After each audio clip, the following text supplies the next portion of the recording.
로마서 9장 1절서부터 18절까지 길지만 같이 읽어보겠습니다. 시작. 나는 그리스도 안에서 진리를 말하고 거짓말을 하지 않습니다. 이것은 성령 안에서 내 양심이 확증하는 사실입니다. 내게는 큰 슬픔이 있고 내 마음속에는 고통이 쉴 새 없이 밀려옵니다. 나는 내 동포, 내 동족들을 위해서라면 나 자신이 저주를 받아 그리스도로부터 끊어져도 좋다는 각오가 되어 있습니다. 그들은 이스라엘 백성으로서 하나님의 아들이라는 신분을 얻었습니다.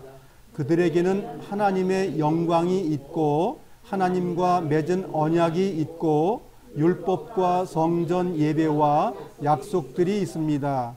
족장들이 그들의 조상들이며 그들의 혈통에서 그리스도께서 나셨습니다. 그리스도는 만물 위에 계시는 하나님이시며 영원토록 찬양을 받으실 하나님이십니다. 아멘. 하나님께서 그들에게 하신 약속이 실패로 돌아갔다는 것이 아닙니다. 이스라엘에게서 태어난 사람이라고 해서 다 이스라엘 백성이 것은 아닙니다. 아브라함의 자손이라고 해서 다 아브라함의 자녀인 것은 아닙니다. 하나님께서는 이삭에게서 난 자라야 네 자손이라 부르리라고 말씀하셨습니다. 다시 말해서 자연적인 출생에 의해 태어난 아브라함의 자손이 하나님의 자녀가 되는 것이 아니라 약속의 자녀라야만 아브라함의 자손으로 여김을 받게 된다는 말입니다. 하나님께서 아브라함에게 하신 약속은 이러합니다. 정할 때가 되어 내가 다시 오리니 사라가 아들을 낳을 것이다. 그뿐만이 아니 리브가가 우리 조상 이삭 한 사람에게서 아이를 임신했을 때에도 그랬습니다. 두 아들이 태어나기도 전에 그리고 그들이 무슨 선이나 악을 행하기도 전에 하나님께서는 선택하시는 목적을 굳게 세우기 위해 리브가에게 다음과 같이 말씀하셨습니다. 형이 동생을 섬길 것이다. 이렇게 말씀하신 것은 하나님의 선택이 사람의 행위가 아니라 불러주시는 분의 뜻에 달려 있다는 것을 보여주기 위해서입니다. 이것은 내가 야곱을 사랑하고 에서는 미워했다라고 기록된 대로입니다. 그렇다면 우리가 무엇이라고 말할 수 있습니까? 하나님이 공정하지 못하시다고 말할 수 있겠습니까? 그럴 수 없습니다. 하나님께서 모세에게 내가 자비를 베풀고자 하는 사람에게 자비를 베풀고 불쌍히 여기고자 하는 사람을 불쌍히 여기겠다라고 말씀하셨습니다.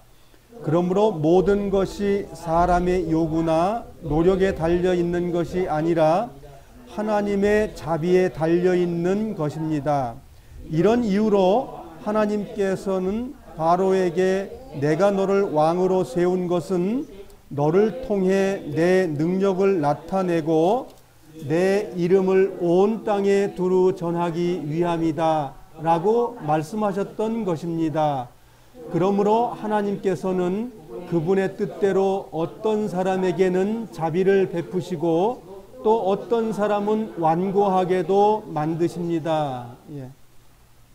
오늘 9장 전반부 18절까지 교제 나누도록 하겠습니다.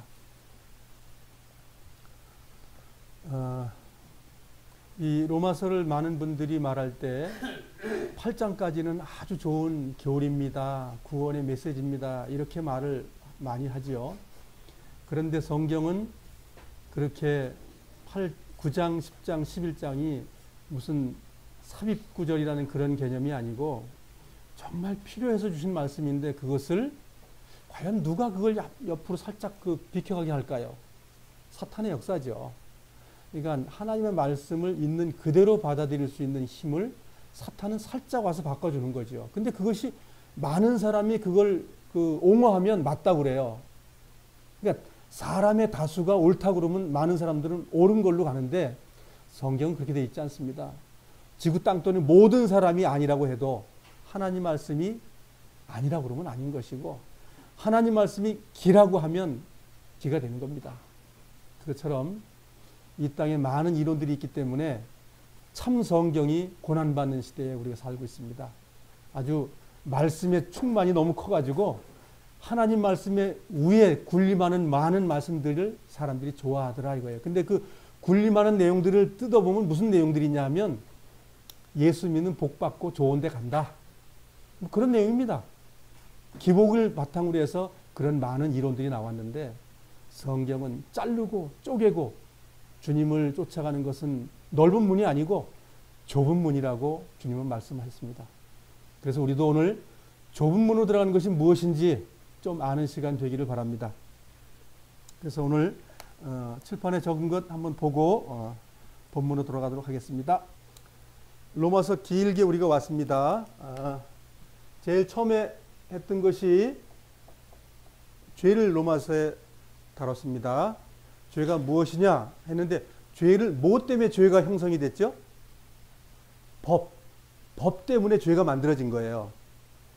법이 없으면 죄가 형성이 안 되죠. 그래서 하나님의 법의 잣대를 우리가 인간사가 움직이는 거에 하나님의 잣대를 딱 대놓으니까 이것도 죄야 저것도 죄야 넌 죄에 죽은 몸이야 이렇게 선언하게 됐더라 이거죠. 두 번째 뭐가 있었죠?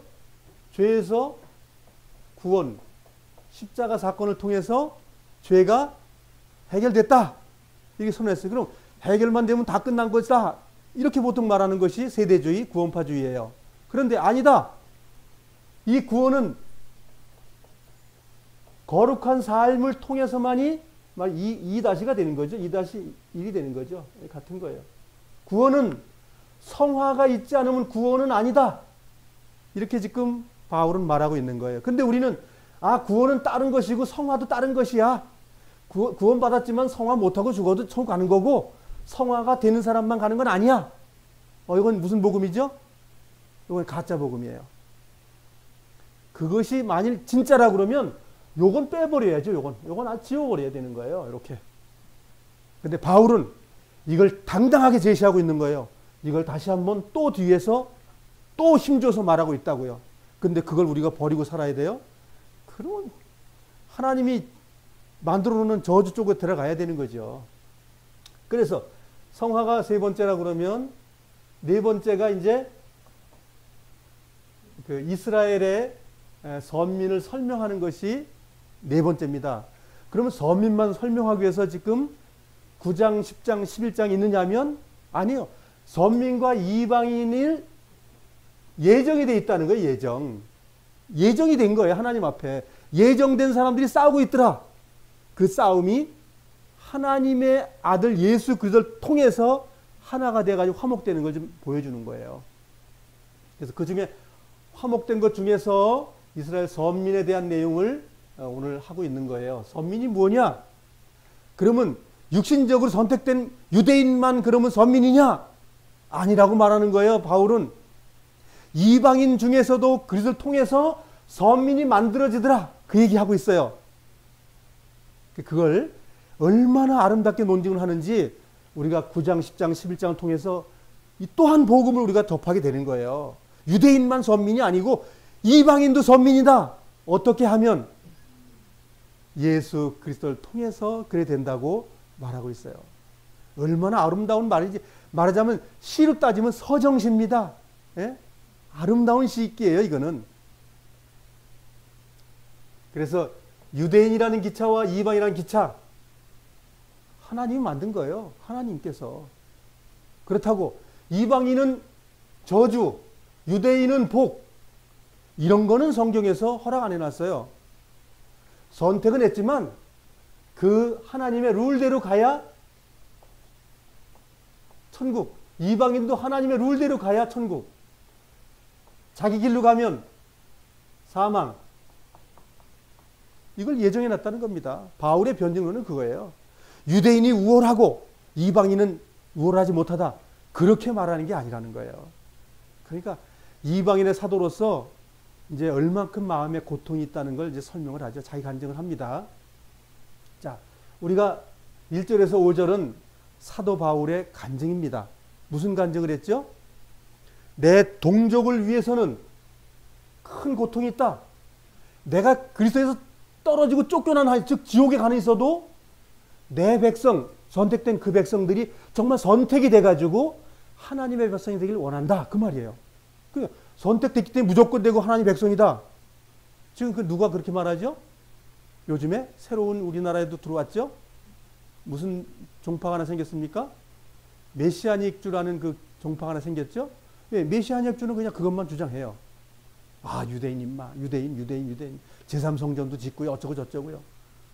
그래서 오늘 바울의 변증을 통해서 그것이 아니라는 것도 오늘 확인하겠습니다. 또 오늘 두 번째 단락은 6절서부터 13절의 내용은 그리스도의 선택된 자들이 참 이스라엘이다 이렇게 말하고 있어요. 네? 이것 굉장히 중요한 내용입니다.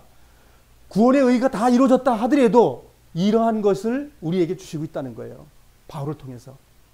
그러니 바울이 이방인의 사도로서 우리에게 안 준 게 없어요. 다 줬다니까요. 우리가 좌절할 필요도 없는 거예요. 유대인이 우월하지 않아요. 같은 거예요. 우리가 3장에서 그랬잖아요. 유대인이나 이방인의 하나님도 되시느니라. 그거보다 더 좋은 말씀이 있어요? 예. 그렇기 때문에 성경을 어떻게 봐야 된다고요? 유대인의 하나님, 이방인의 하나님, 그렇게 보지 말라는 거예요.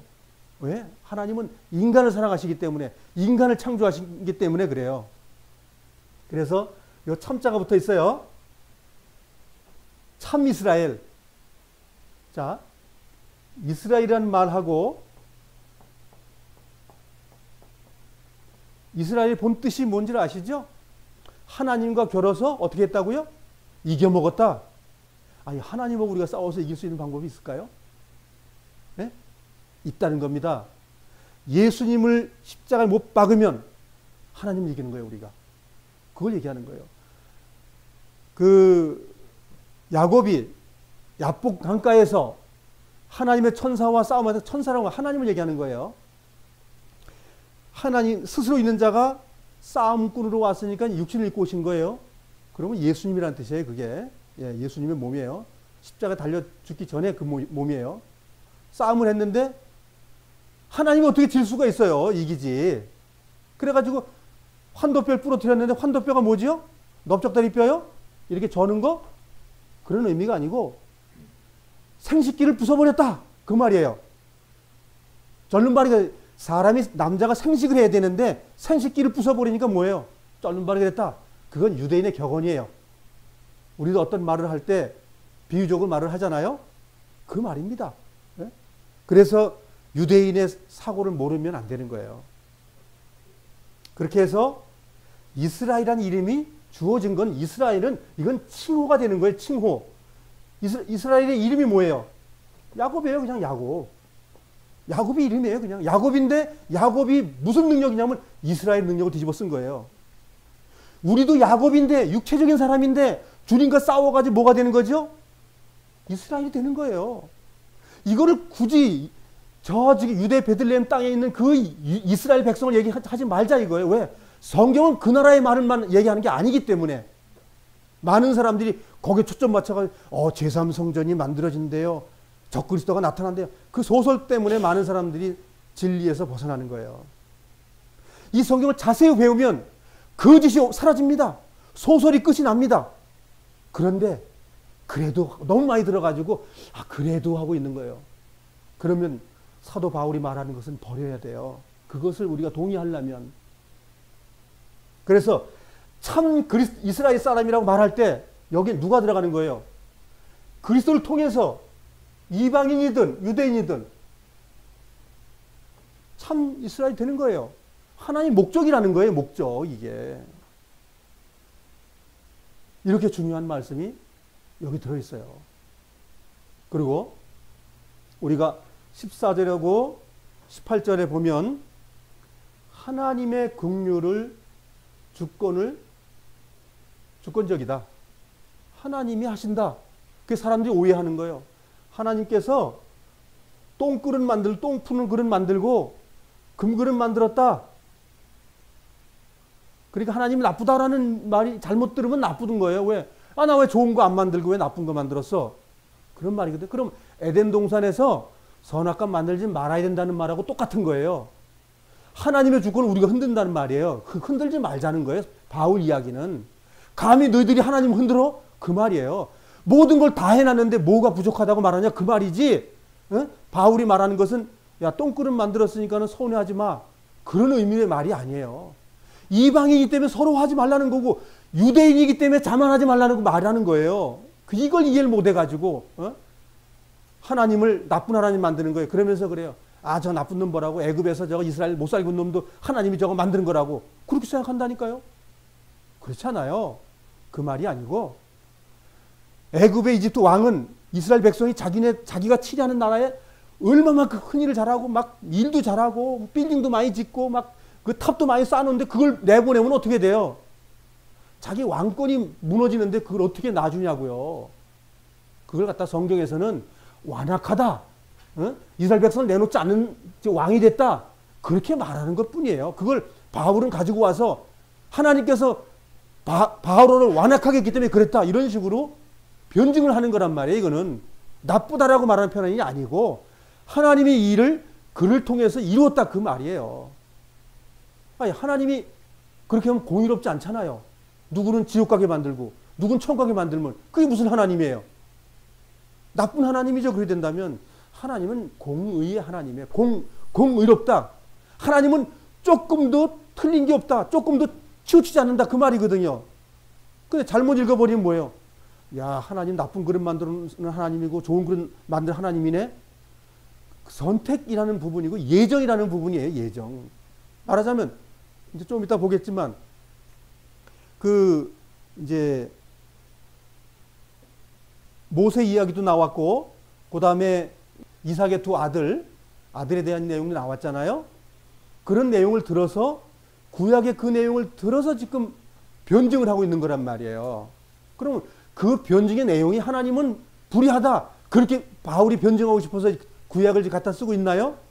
아니라고요. 성경을 오해하면 안 된다니까요. 바울이 말하고자 하는 논증이 그게 아니기 때문에. 근데 단어를 가져와서 봐라. 하나님께서 그래 못을 넣으면 똥통 만들었지 않냐. 이거 봐라. 금그릇 만들었지 않냐. 그런 식으로 말하면 되는 것 같잖아요. 그래서 유대인이 금그릇처럼 보이고 이방인이 그 똥그릇처럼 보이는데 그런 말이 아니다라고 설명하는 거예요. 이해되시죠? 이거 이해하셔야 됩니다. 이걸 이해를 해야 하나님께서 이방인의 하나님도 대신하는 걸 우리 마음에 믿게 되는 거예요. 이걸 안 믿으면 유대인 어느 날 말이야 성전 지어가지고 또 예수님을 또 영접할 준비를 하고 있어. 영접을 누가 하는 거죠? 우리가 하는 거예요. 참 이스라엘인이 하는 거예요. 그래서 세대주 이론은 감히 말하지만 사단이 개입한 거예요. 사단이 개입한. 왜? 하나님 말씀이 다른 데로 가잖아요. 그것이. 다른 데로 간다니까요. 에덴 동산에서 그 하와를 꼬였던 그 사상이 지금도 있는 거예요. 한 번이 끝나는 게 아니라고요. 우리가 알다시피 과거에 우리도 그런 꼬임에 빠졌던 사람들이에요. 근데 지금은 이제 우리가 거기서 건진받은 거예요. 구원받은 거예요. 그런데 이런 일들이 뭐냐? 하나님의 긍휼하심이라는 건 뭐예요? 하나님은 사랑이시다. 그 사랑 때문에 이런 일들이 벌어진다는 거예요. 하나님이 공의만 있으면 다 죽어야 돼요. 다 지옥 가버려야 된다니까요. 그래서 하나님께서는 예정을 했는데 이제 그 예정에 대한 결과도 다 나오거든요. 하나님을 원하고 따르면 하나님은 당연히 아이고 그래 너는 나를 원하는구나 하고 좋은 데 보내줘요. 근데 난 하나님 싫어. 그러냐? 그럼 나 싫어하면 넌 저기 가 있어. 어디야? 그 지옥이다. 그 예정이에요. 그 예정. 그걸 지금 사도 바울이 사람들이 오해하니까 유대인은 뭐예요? 우리는 유대인이야. 선택된 민족이야. 하나님도 예수 그리스도가 우리 백성 혈통으로 태어난 거야. 이러면서 자랑을 했다 이거죠. 똑같이 주님을 영접해 예수님을 영접한 그 무리가 로마에서 유대인 그리스도인, 이방인 그리스도인이 어떻게 싸웠다고요? 하나님의 자녀답지 않는 이 세상 사람들보다 더 못하게 쌈박질했다 그 얘기예요. 근데 그렇게 쌈박질하면 어딜 간다고요? 천국 간다고요? 다 버려지는 거예요. 그리스도를 영접했어도. 그래서 지금 바울이 지금 성경에서 말하는 구원과 성화를 하나로 보는 거예요. 따로 찢어 놓는 건 뭐예요? 아, 구원받으면 그냥 무슨 일을 저질러도 와이 같아도 천국 가고, 간음을 해도 천국 가고, 세모 이런 그런 거 만들어도 가고. 근데 성경은 아니다. 그 두 가지가 하나야. 야고보서는 뭐라고 말합니까? 행위가 없는 믿음은 죽은 믿음. 그러니까 믿음이 아니라 그 소리예요. 믿음과 행위는 항상 같이 가는 거다. 그런데 종교개혁했던 마틴 루터가 어떻게 했죠? 야고보서는 복음이 쓰레기 말씀이야. 번역도 안 했어. 그러면 루터는 온전한 그리스도인일까요? 온전하지 못했기 때문에 다시 캐토릭으로 들어갔습니다. 아시겠어요? 온전해요, 그분의 사상이? 오직 우리는 믿음으로? 믿음의 결과의 성화를 얘기 안 했으니까 반쪽짜리 믿음이에요, 그거는. 성경하고 안 맞는 거예요. 그 사람이 아무리 위대하더라도 성경을 부정하게 되면 버려지는 거예요. 종교개혁한 게 좋아요? 종교개혁 안 한 것이 더 좋습니다, 하나님 앞엔. 왜? 온전한 믿음으로 사는 사람이 더 많아지는 건데 그게 망가진 거예요. 많은 사람들이 오해합니다. 하나님 믿는 사람이 아주 세상에 아주 풍만했다고. 아니죠. 종교인들이 많이 양산된 거죠. 참 진리를 다니면서 목숨을 뺏기고 피를 흘리는 그 그리스도인 많이 없어져 버린 거예요. 그래서 하나님의 국리를 원하는 자들 하나님이 주권적으로 사용하신다. 이렇게 되어 있는 겁니다. 자, 성경으로 돌아가셔서 로마서 9장 1절을 보겠습니다. 1절 같이 한번 읽겠습니다. 시작. 나는 그리스도 안에서 진리를 말하고 거짓말을 하지 않습니다.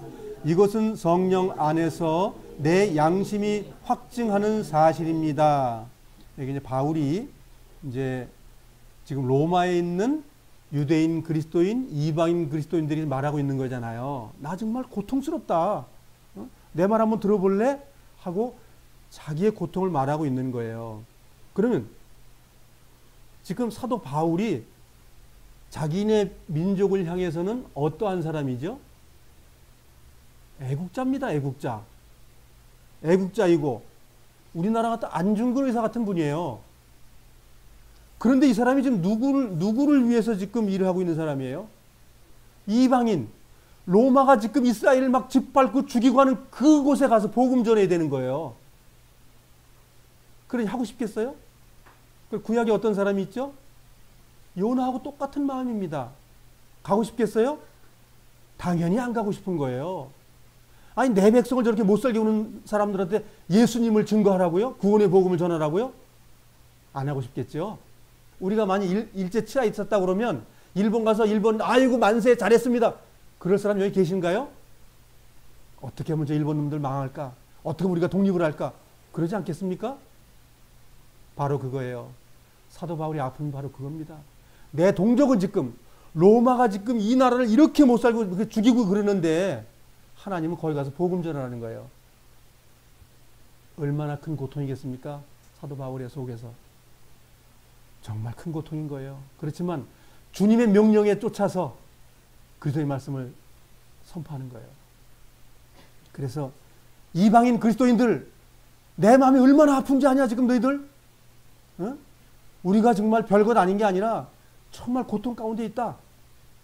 그 설명하는 거예요. 지금 자기를 지금 변호하고 있는 거예요. 그러니까 이방인들이요 어떻게 하라는 거예요? 유대인들을 향해서 함부로 하지 말아라 그 얘기예요. 그래서 9장, 10장, 11장은 양쪽 두 진영을 화해시키는 무드입니다. 지금 서로 반목하고 서로 싸웠던 것들을 화해시키는 거예요. 누구 능력으로? 하나님의 능력으로.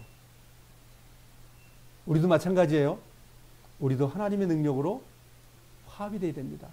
하나님과 우리는 하나가 되어야 되는 거예요. 그것을 여기에서 지금 말하고 있는 거예요. 독립투사이고 이분은 정말 민족주의자고 그런 분이 예수님께 붙들려 가지고 너희네들 저 집회하고 있는 저 로마 가서 복음 전해. 그 참 말이 안 되는 거잖아요. 그래서 하나님의 자녀들은 큰 고통 가운데 있는 겁니다. 2절 3절 제가 읽겠습니다. 내게는 큰 슬픔이 있고 내 마음속에는 고통이 쉴 새 없이 밀려옵니다. 나는 내 동포 내 동족들을 위해서라면 나 자신이 저주를 받아 그리스도로부터 끊어져도 좋다는 각오가 되어 있습니다. 유대인들이 좀 구원받기를 원한다 그거예요. 간절한 마음이 있는 겁니다. 그러면서도 불구하고 이방인들에게 복음 전할 때 얼마나 속이 상하겠냐 이거예요. 내 백성은 저렇게 저주하고 버려지는데 이방인들은 주님께로 인도되니까. 4절 같이 읽겠습니다. 시작. 그들은 이스라엘 백성으로서 하나님의 아들이라는 신분을 얻었습니다. 그들에게는 하나님의 영광이 있고 하나님과 맺은 언약이 있고 율법과 성전 예배와 약속들이 있습니다. 예. 4절 5절의 내용이 유대인은 이런 거기 때문에 이방인들이여 함부로 유대인들을 욕하지 말아라 그 얘기입니다. 5절입니다. 족장들이 그들의 조상들이며 그들의 혈통에서 그리스도께서 나셨습니다. 그리스도는 만물 위에 계시는 하나님이시며 영원토록 찬양을 받으실 하나님이십니다. 아멘. 자, 로마에 있는 이방인 그리스도인들이 유대인들을 어떻게 했다는 거죠? 저 예수 죽인 놈들 이렇게 비하했다는 거예요. 또 유대인들은 야 이방인들 개 같은 것들 주님 영접했어. 그래서 율법 지켜야 된다. 할례 받아. 그렇게 싸우고 있었던 거예요. 그러니까 그걸 화합하기 위해서는 무슨 말이 필요해요? 하나님이 이스라엘을 선택했다는 걸 설명을 잘 해야 이방인들이 이해하고 순종하게 된다 그 얘기예요. 그러면 유대인들은 그러면 자만만 하고 있는 걸 내비둘까요? 아니죠. 유대인들도 야단치는 얘기를 하고 있다 그 얘기예요. 양쪽을 절반씩 이렇게 한 거예요. 자, 그럼 여기에 제가 항상 말하고자 했던 내용들이 있습니다. 5절 하반절 다시 한번 읽어보겠습니다. 그리스도는 만물 위에 계시는 하나님이시며 영원토록 찬양을 받으실 하나님이십니다. 아멘. 동의하십니까? 아니, 동의 안 해야 맞잖아요. 삼신이면서 세 하나님을 얘기되지 않아요? 성부 하나님, 성자 하나님, 성령 하나님, 삼위일체 하나님을 얘기하셔야 되지 않느냐고요. 있으면 찾아보시면 한번 얘기해 보세요. 없죠? 아직 제가 발견 못해서 그럴까요? 없습니다. 없어요. 없기 때문에 그리스도는 만물 위에 계시는 하나님이시며 영원토록 찬양을 받으실 하나님이십니다. 두 번씩이나 하나님이라는 말을 거기다 쓰고 있어요. 그리스도는 예수님을 얘기하는 거죠? 예수님이 하나님이라는 얘기잖아요. 그러면 삼위의 하나님이 지금 틀렸다는 말이죠? 성경을 우리가 성경대로 볼 필요가 있습니다. 그래서 예수님의 하나님의 이름이 예수님이다 라고 마태복음 28 거기에 얘기하고 있는 거예요. 그리고 사도행전에 예수의 이름으로 침례를 줘라. 그래서 답이 나왔어요. 아버지와 아들과 성령의 이름으로 침례를 줘라. 이것이 삼위일체의 근거가 되어버렸어요. 하나님은 삼위분이야. 봐라. 성령으로 침례줘야 되고 아들의 이름을 침례줘야 되고 그 세 개의 이름을 둔 분이 예수님이란 말이죠. 사도행전은 성부와 성자와 성신의 이름 침례를 주노라 그런 말이 없습니다. 예수님의 이름으로 침례를 줍니다. 끝입니다. 그렇다 그러면 마태복음에 나와 있는 이야기가 무슨 내용이에요?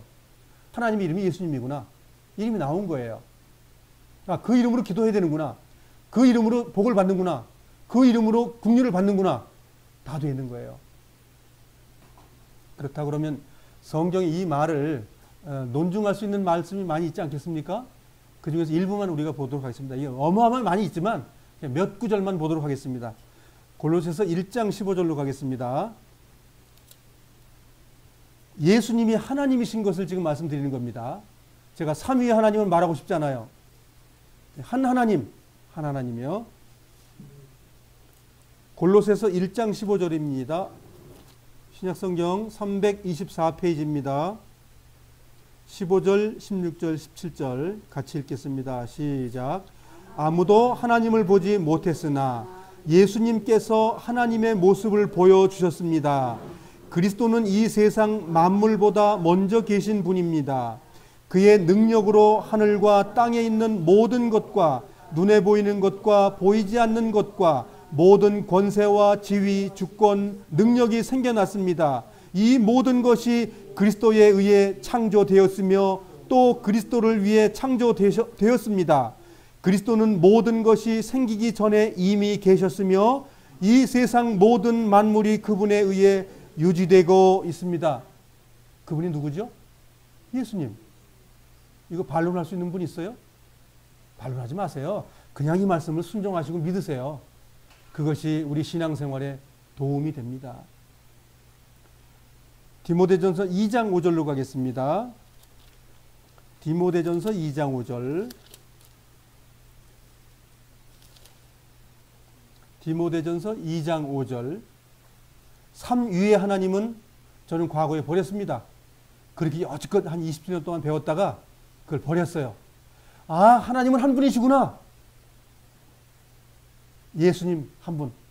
그분밖에 없어요. 그분 통해서 구원받고 그분에게 우리가 기도를 합니다. 2장 5절 같이 읽겠습니다. 시작. 하나님은 오직 한 분이십니다. 하나님께 나아갈 수 있는 방법도 한 가지뿐으로 오직 예수 그리스도를 통해서만 가능합니다.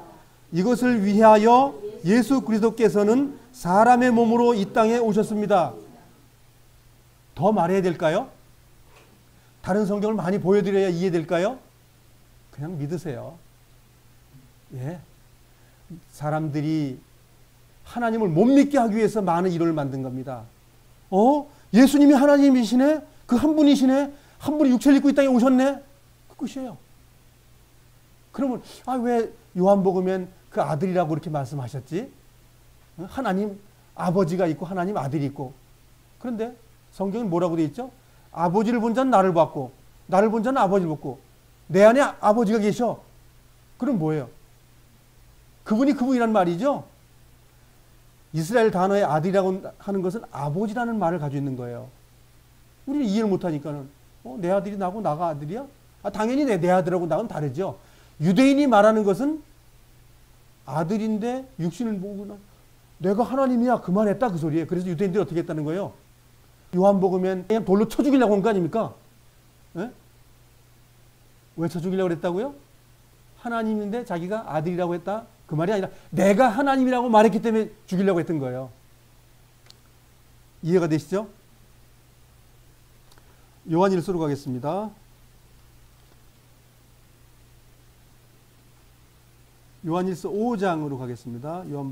요한일서 5장.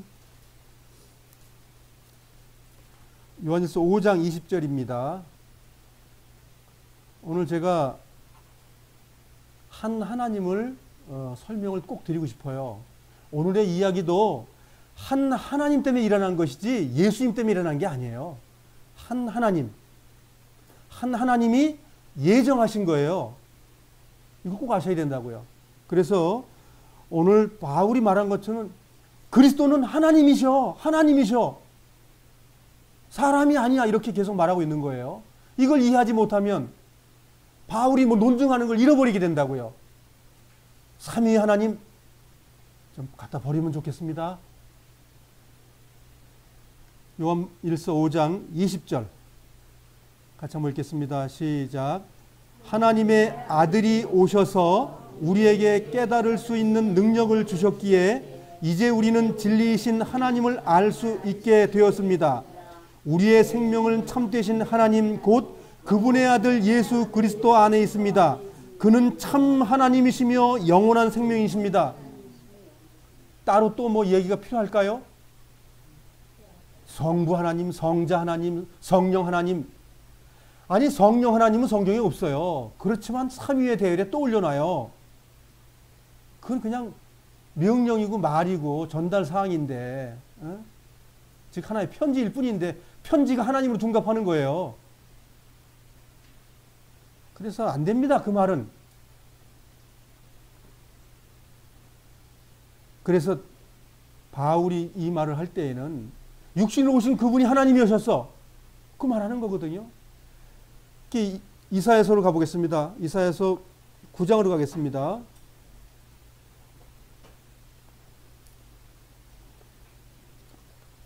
그렇게 예언을 해 놓으셨는데 9장에다가 하나님이 아기로 해가지고 육신 입고 올 거야 라고 말을 했다는 거예요. 근데 그분이 하나님이시다는 거예요. 그분이. 근데도 못 믿고 그냥 그 하나님 못 믿어놔가지고 그냥 삼신을 만들어 놓은 거예요. 이사야서 9장 6절이 되겠습니다. 6절 찾으셨으면 함께 읽겠습니다. 시작. 왜냐하면 우리에게 한 아기가 태어날 것이기 때문이다. 하나님께서 우리에게 아들을 주실 것이다. 그의 어깨 위에 왕권이 주어질 것이다. 그의 이름은 기묘자, 모사, 전능하신 하나님, 영원히 살아계신 아버지, 평화의 왕이시다. 네, 여기까지만요. 뭐 밑에 똑같은 말씀인데 이제 그분이 하실 능력을 말하는 거예요. 그 능력이 그리스도예요. 7절의 내용은 그리스도를 묘사하는 거예요. 그래서 그 어린 아이가 뭐라고요? 더 이상 뭐 말할 필요가 없는 거 아닌가요? 그래도 삼위 하나님을 얘기하셔야 되나요? 요한복음 1장 1절로 한번 가보겠습니다. 요한복음 1장 1절.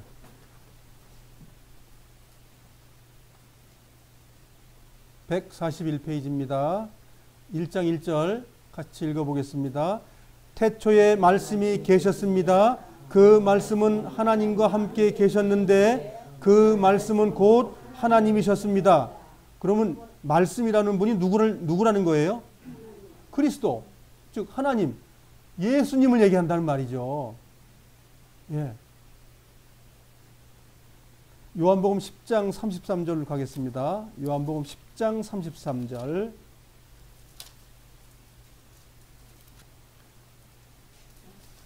장 33절 164페이지입니다.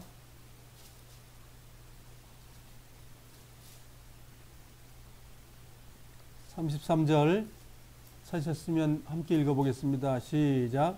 유대인들이 대답했습니다. 우리는 당신이 행한 선한 일 때문에 당신에게 돌을 던지려는 것이 아니라 하나님을 모독할 말 때문에 그러는 것이요. 당신은 사람이 지나지 않는데도 자신을 하나님이라고 주장하고 있어. 예. 종교 지도자들이 예수님이 당신이 하나님이라고 말했다는 거예요. 그 아들이라고 말했다는 뜻이 뭐냐면 내가 하나님이다 이렇게 말했다는 거예요. 이해되시죠? 아들 하나님이라는 말은 이제 쓰지 마셔요. 그냥 하나님이셔요. 근데 아들이라고 말하는 것은 역할 분담의 이야기입니다. 그래서 30절 한번 보세요. 지금 찾으셨던 30절 보시면 뭐라고 되어 있죠?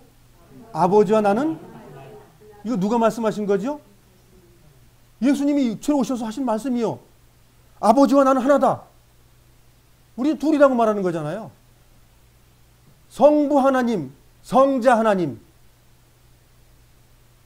그래서 그래요. 창조자 하나님은 능력이 많고 아들 하나님은 능력이 조금 부족합니다. 그래서 나의 아버지하고 그 사정한다는 거예요. 그 말이 아니잖아요. 구속사 속에 그 육신 오신 분은 죽으셔야 했기 때문에 연약하는 걸 얘기하는 거지 하나님 아닌 것을 말하는 게 아니잖아요. 성경을 많은 사람들이 오해하고 있는 거예요.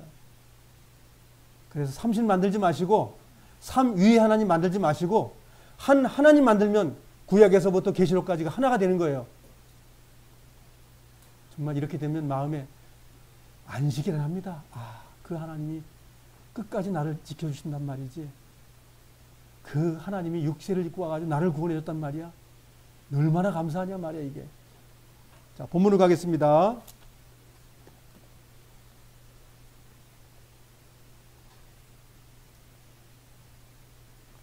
(6절서부터) 13절이 한 단락이었습니다. 6절, 7절 같이 읽겠습니다. 시작. 하나님께서 그들에게 하신 약속이 실패로 돌아가는 것이 아닙니다. 이스라엘에게서 태어난 사람이라고 해서 다 이스라엘 백성인 것은 아닙니다. 아브라함의 자손이라고 해서 다 아브라함의 자녀인 것은 아닙니다. 하나님께서는 이삭에게서 난 자라야 네 자손이라 부르리라고 말씀하셨습니다. 그러니까 지금 이스라엘이 정말 자랑했던 거 아니에요. 종전엔 뭐예요? 아, 우리 이스라엘 백성 하나님이 선택한 선민입니다. 그랬더니 그다음 뭐예요? 선민 좋아하고 있네. 그 말 아닙니까? 아, 지금 종전엔 1절서부터 지금 5절까지 너무 좋았어.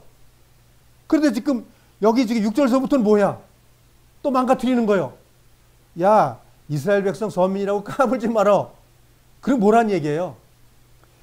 이스라엘 백성으로 선택되다 하더라도 예수님을 통해서 구원의 삶이 되지 않으면 그거 선민이라도 별것 아니야. 빈강정이야. 그 말하고 있는 겁니다. 그러니까 자만해서 너희들 저 이방인 그리스도인들이 너희들 함부로 말했지. 다 주도 않고 회개해. 그 말입니다. 이해가 되시죠? 조금 더 8절 읽어보겠습니다. 8절 9절. 다시 말해서 자연적인 출생에 의해서 태어난 아브라함의 자손이 하나님의 자녀가 되는 것이 아니라 약속의 자녀라야만 아브라함의 자손으로 여김을 받게 된다는 말입니다. 하나님께서 아브라함에게 하신 약속은 이러합니다. 정할 때가 되어 내가 다시 오리니 사라가 아들을 낳을 것입니다. 이 아들이 누구라고요? 기묘자라고 묘사하고 전능하신 하나님입니다. 그 얘기하는 거예요. 이해되세요? 이것을 예정하셨다고 하는 겁니다. 무슨 엉터리 같은 예정론 얘기하지 마시고 하나님이 이걸 예정했다는 거예요. 하나님은 공의로우시기 때문에 남들이 유대인만 무슨 뭐 구원시켜주는 거 자꾸만 생각하기 때문에 이런 문제가 생긴 거예요. 구약에 이방인 구원 받았다고요? 제가 받았다고 말했죠? 예, 구약에도 이방인이 많이 구원받은 겁니다. 많은 사람들 유대인만 구원받았대. 그런 엉터리 같은 성경을 보고 있는 거예요. 성경을 자세히 보면 니느웨에 왜 보냈어요? 그럼 요나를 보낸 것은 구원이 아니에요? 육신의 구원이에요? 그거 아닙니다. 하나님은 어떻게 사랑한다고요? 사람을 사랑하신다고. 유대인들은 하나님은 유대인만 사랑한다고. 선민이기 때문에. 아, 이건 샘플인 것 뿐이죠. 샘플. 구원할 수 있는 샘플을 얘기한 것 뿐이죠. 샘플보다 뭐예요? 본 물건이 더 중요합니다. 그걸 지금 바울이 9장, 10장, 11절에서 논증하고 있는 거예요, 지금. 그래서 성경을 자세히 보면 이스라엘 백성이 움직일 때마다 어떤 일이 벌어졌어요? 잘 생각해 보세요. 이스라엘 군대가 움직이는 게 주님의 백성이고 주님의 나라고 주님의 군대, 교회란 말이죠. 구분된 민족인데 그것이 움직여서 무슨 일을 했냐는 거예요. 죄인들을 박살냈죠. 무슨 죄인? 우상 숭배하고 음행하는 사람들을 다 죽여버렸어요. 왜? 그것이 구원입니다. 그것이 이방인의 구원입니다. 하나님의 복음 말씀이 지나갈 때에 죄인들은 다 죽는 거예요. 그것이 구원입니다. 너무 구원을 한쪽으로만 치우쳐가지고 이야기하기 때문에 구원이 이상하게 되는 거예요. 구원은 인류 역사의 창세기부터 계시록까지 구원이 있는 겁니다. 율법 아래서 구원은 유대인의 구원을 우리가 보면 되는 거예요. 율법 속에는 유대인 모세가 받은 예수님 탄생 1500년 전서부터 예수님 당시 때까지 율법으로 구원받는 문제를 얘기하는 거예요. 그 이후에는 아니에요. 아닙니다. 하나님을 통해서 구원받는 거예요. 즉 예수님 때문에 구원받는 거예요. 그런 것을 성경을 자세히 보면 다 알 수 있는 겁니다. 그러니까 남들이 말해놓은 거 말고 우리 성경 열심히 보자고요. 성경 열심히 공부하면 남이 말한 거 말고 이 성경이 날 가르쳐 줍니다. 쪽복음, 쪽성경, 구절 성경, 단어 이런 거 보지 마시고 전체 흐름을 보시라 이거예요. 이 두꺼운 성경이 얼마나 많은 하나님 말씀을 담고 있냐고요. 쪼가리 보지 마시고 통으로 보시자고. 통으로. 이 구원사를.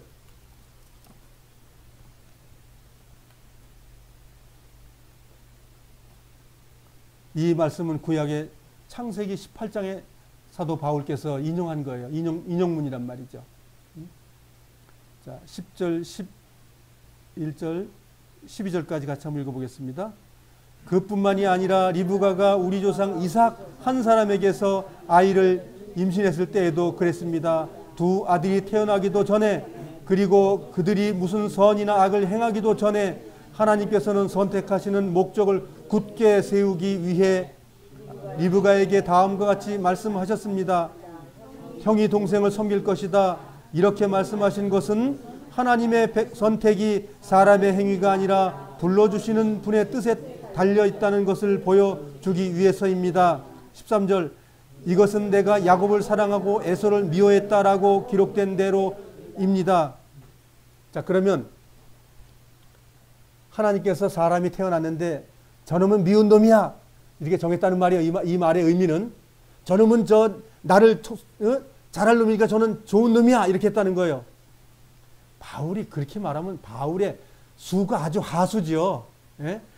바울이 얼마나 고수고 얼마나 능력이고 얼마나 지혜가 많은 사람인데요.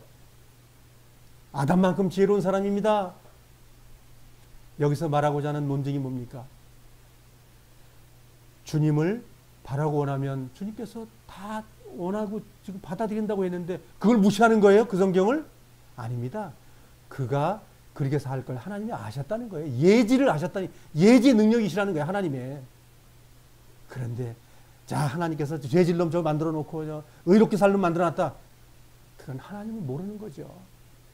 하나님을 마귀처럼 만들어 놓는 겁니다. 하나님을 사람처럼 만들어 놓는 거예요. 그런 뜻 아닙니다. 에서는 자기 길을 간 거 뻔히 우리 알잖아요. 팥죽한 그릇에 하나님의 능력을 팔아버려요. 장자권을 갖다 버려요. 그 저주받고 받아야죠, 그거는. 그런데 얍삽한 야곱은 어떻게 했습니까? 엄마, 어떻게 해야 돼? 그래, 내 아들아 이리 와라. 맨날 저 집에 꽁무니 잡고 저 부엌에서 놀던 놈인데, 그래, 양 한 마리 잡아가지고 와. 그 은혜 때문에 되는 거 아닙니까? 그 은혜를 하나님이 원하셨다는 겁니다. 하나님께 그 구한 자는 구하기만 하면 하나님의 국률로 덮어줬다 그 얘기예요. 무슨 여기에 이 성경을 잘못 보면 큰일 납니다. 하나님 공의 하나님이 아니다 보니까 응? 구약에는 공의 하나님이라고 얘기했는데 여기 보니 공의가 아니야. 그러나 하나님은 공의 하나님입니다. 하나님은 예지 하나님이기 때문에 처음서부터 끝까지 계신 분이기 때문에 다 아는 거예요. 저놈이 돌아올 놈인지 아닌지. 요한복음 1장 11절로 한번 가볼까요? 요한복음 1장 11절로 가겠습니다. 1장 11절서부터 13절까지 이 예지에 대한 부분을 제가 설명을 드리고 싶습니다. 자, 오늘도 사실 변증하는 내용이니까 사실 어렵죠. 어렵지만 제가 쉽게 설명하려고 애를 많이 쓰는 겁니다. 11절서부터 13절까지 같이 읽어보겠습니다. 시작. 그분은 자기의 땅에 오셨으나 그의 백성들은 그분을 영접하지 않았습니다. 그러나 누구든지 그분을 영접하는 사람들, 그분의 이름을 믿는 사람들에게는 하나님의 자녀가 되는 자격을 주셨습니다. 좋은 가문에 태어난 사람들만 하나님의 자녀가 되는 것이 아닙니다. 또한 어떤 사람들의 계획이나 바람에 의해서 그리고 그들의 조상으로 말미암아 하나님의 자녀가 된 것도 아닙니다. 다만 그들은 하나님 자신이 그들의 아버지라는 사실 때문에 하나님의 자녀가 된 것입니다. 여기에 이제 혈통적으로 육신 그 이스라엘 백성으로 유대 민족을 통해서 태어났다고 그래가지고 자만하거나 그런 거 아니다. 유대 민족으로 태어났기 때문에 땡 잡아서 하나님 아들 됐다. 그렇지 않다는 겁니다. 자기 땅이면 자기 백성 영접하지 않았다는 겁니다. 그러니까 영접하는 그 자가 결국은 선민이고 참 이스라엘 백성이라고 성경 말하고 있는 거예요. 얼마나 위대한 말씀입니까 이것이.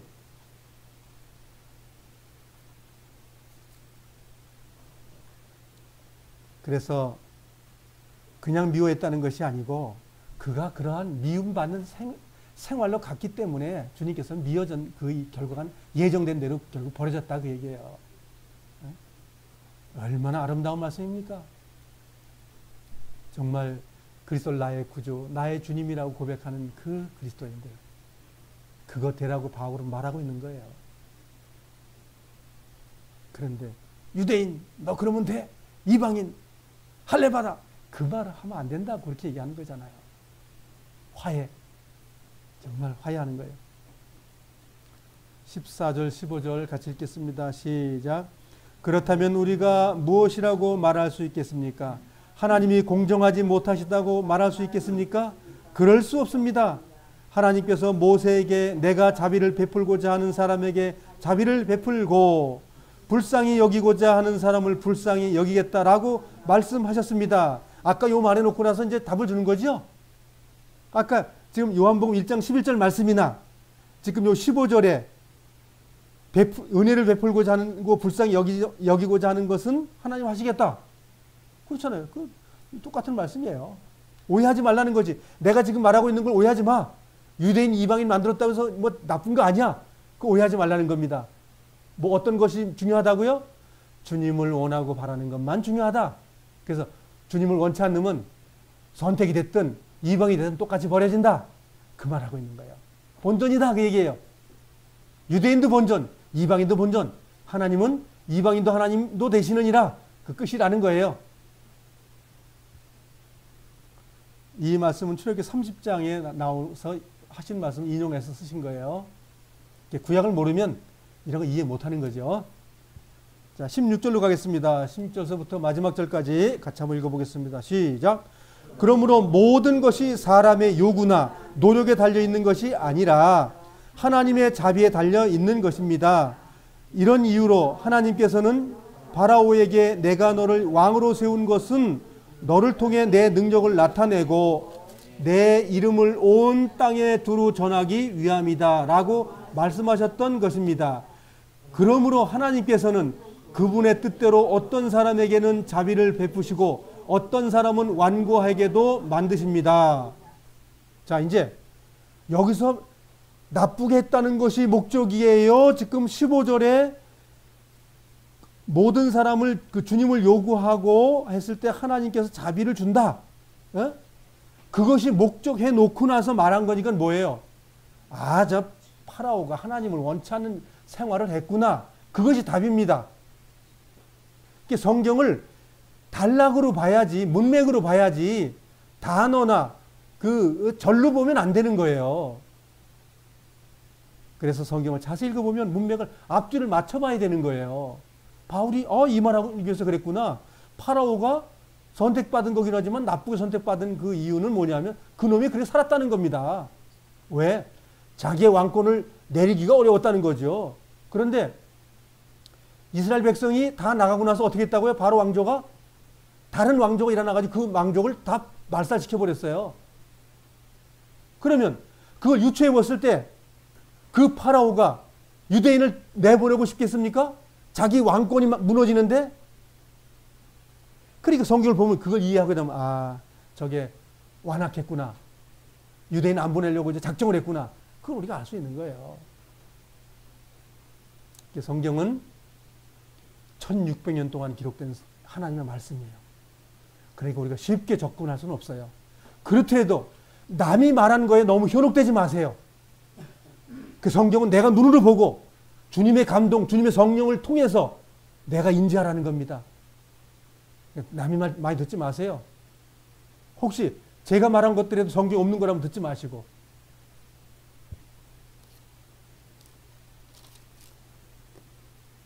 자, 마지막으로 18절 마지막에 됐죠. 어떤 사람은 완고하게도 만드십니다. 그래서 이게 뭐예요? 그놈이 완고하게 만들었다라고 말한다면 무슨 뜻이냐면 하나님의 창조물인데 그가 그렇게 삐딱하게 그 일을 했다. 그 말입니다. 네. 그래서 오늘 교재를 마치면서 잠언 16장 4절의 말씀을 보도록 오늘 교재 마치도록 하겠습니다. 잠언 16장 4절 같이 한번 읽겠습니다. 시작. 여호와께서 모든 것을 자기 목적대로 지으셨나니 악인은 재앙의 날을 위해 만드셨도다. 예. 하나님께서 그렇게 만들었다는 개념이 아니고 그렇게 살았다 이거예요. 자기가. 자기 길로 가는 겁니다. 인간은. 그래서 에서도 그렇게 만들었다 이렇게 말할 수 있는 것이고 바라오도 그렇게 만들었다라고 말할 수 있는 거예요. 그런데 각기 제 길로 가는 겁니다.